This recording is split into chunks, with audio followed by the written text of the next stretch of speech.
Vice President Sara Duterte, nilaglag na ang kanyang mga supporters at sa mga bagong binitawan niyang salita, nagpapatunay lang po na anak siya ni dating Pangulong Rodrigo Duterte. Una po kasing sinabi ni Sara Duterte, pointless. Yun daw panawagang Marcos resign ay pointless. Ngayon sinasabi ni Sara Duterte na pointless kasi hindi sila magtagumpay. Ilang taon na nilang sinasabing Marcos resign. Nakailang people power na sila. At ang pinakahuli nga ay yung people power ni Kiko Barsaga sa Forbes Park na pinagyayabang niya na yung gabing yun, susugurin nila ang bahay ni dating House Speaker Martin Romualdez at ni Saldico. Yung pala, sandali lang siya doon sa rally nila sa Forbes at iniwanan niya yung kanyang mga kasamahan. Tapos sasabihin niya, he is willing to die. Galit na galit nga si Banat Bay eh. Nakita niyo yung video ni Banat Bay?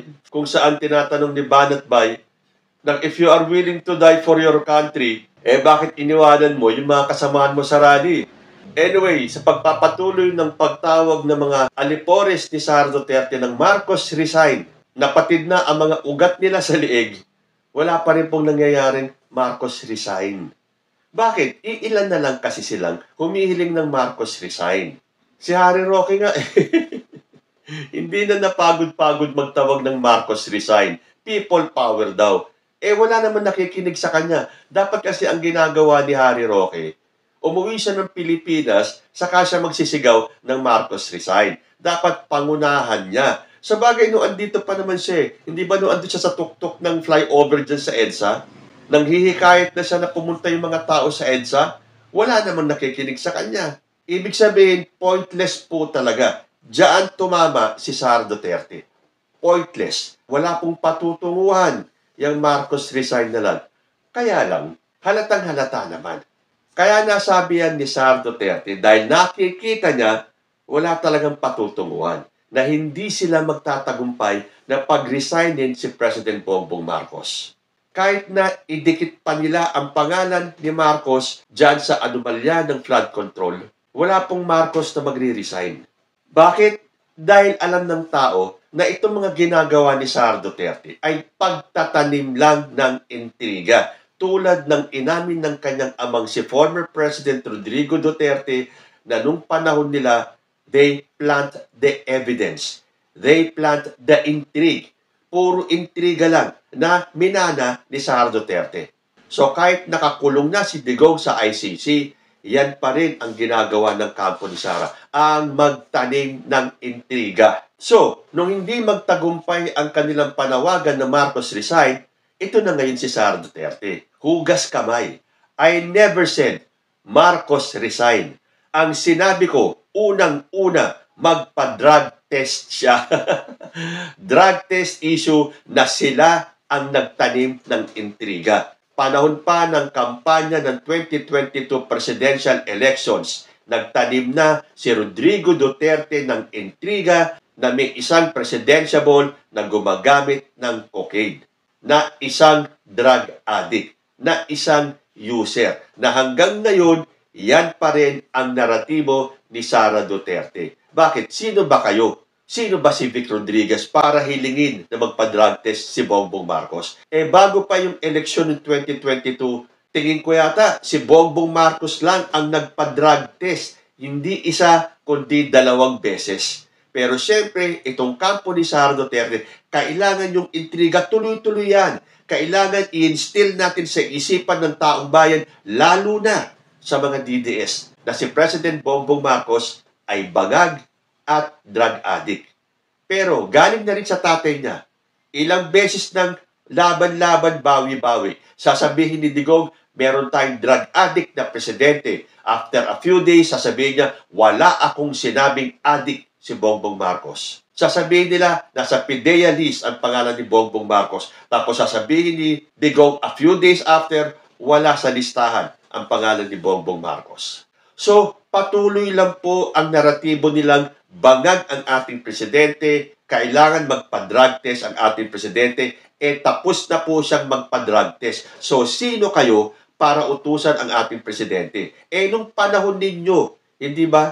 Pinagda-drug test si Digong pero hindi siya nagpa-drug test. Ano ang sinabi ni Harry Roque?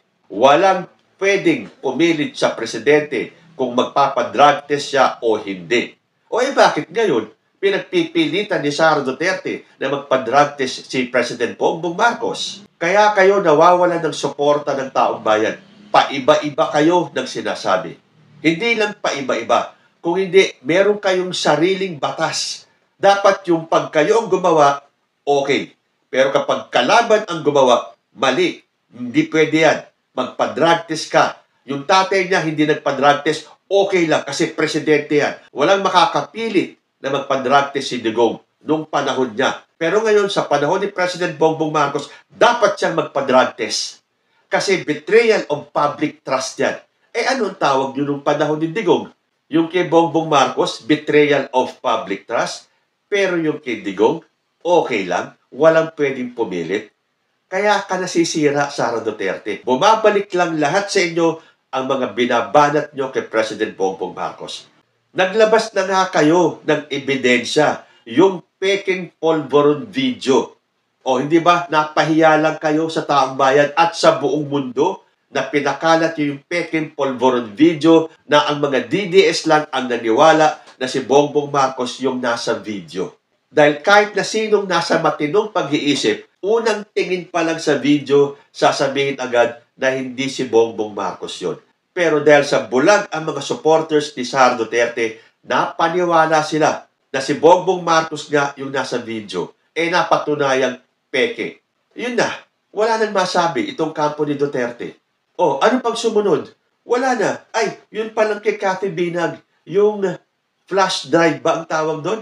Na naglalaman daw ng mga videos na magpapatunay na bangag ang pamilya ni Bongbong Marcos. Hanggang ngayon, mabubulok na lang sa ICC si Digong, hindi pa mailabas ni Cathy Binag. Kung talagang mahal ni Cathy Binag si former president at makakapagpatumba kay Bongbong Marcos, ilabas niya. Hanggang ngayon, hindi niya mailabas. Natatakot daw kasi siya sa kanyang buhay.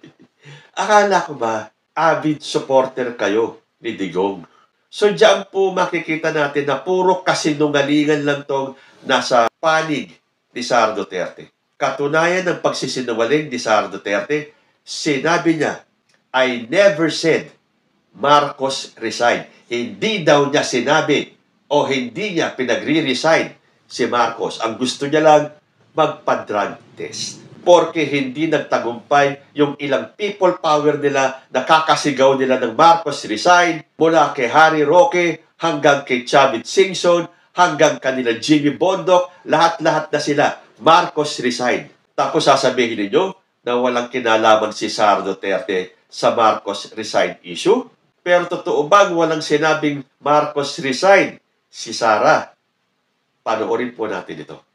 Ma'am, kasama sa pagpapahayag ng kanilang galit na ilang grupo ng panawagan ay Marcos resign. Do you share the same sentiment? No, ma'am. I never said Marcos resign. Wait lang. Pa-resign no na nato na si Marcos, ma'am.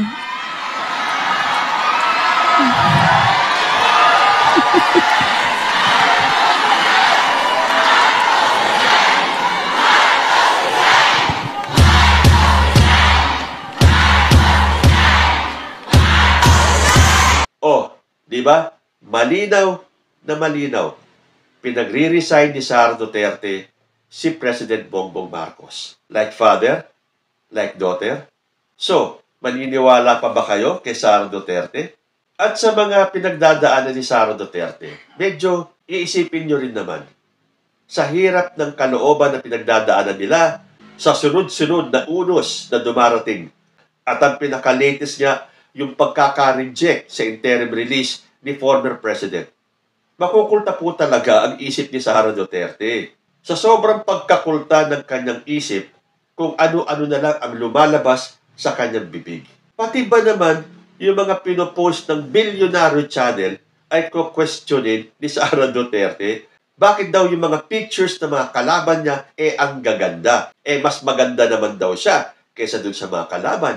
Pinangaralan pa yung Billionaire Channel na Wala siyang pakialam kahit na anong issue ang ilabas nila, basta kailangan maganda si Sara Duterte doon sa mga picture na ilalabas nila. Uy, bilyonaryo. Pakisabi dyan sa opisina ninyo ha, na ayus-ayusin naman nila yung picture ko. Yung picture na gamitin nila, yung maganda ako, wag yung pangit ako. Wala naman akong pakialam kung anong sasabihin ng inyong outfit about sa akin. Basta paniguraduhin lang nila na maganda yung picture ko. So, sa interview, sinabi ni Sara Duterte, itinanggi niya yung destabilization claims. Hindi naman po mauuto ni Sara Duterte ang mas nakararaming Pilipino. Kahit na sabihin niyang hindi daw destabilization ang ginagawa ng mga grupo na gustong pababain si President Bongbong Marcos. Hindi pa ba destabilization yung ginagawa ni Chavit Singson na nananawagan siya sa mga militar na mag-withdraw ng suporta kay President Bongbong Marcos? Yung iba pang mga kaalyado ni Sara Duterte na nagtatawag na mag-aklas ang taong bayan. Yung mga pagtatawag ni Harry Roque na kailangan bumaba na si Marcos. Hindi ba destabilization lahat yon? Tapos sasabihin ni Sara Duterte na wala daw destabilization na nangyayari? Tinawag pa niyang insecure lang.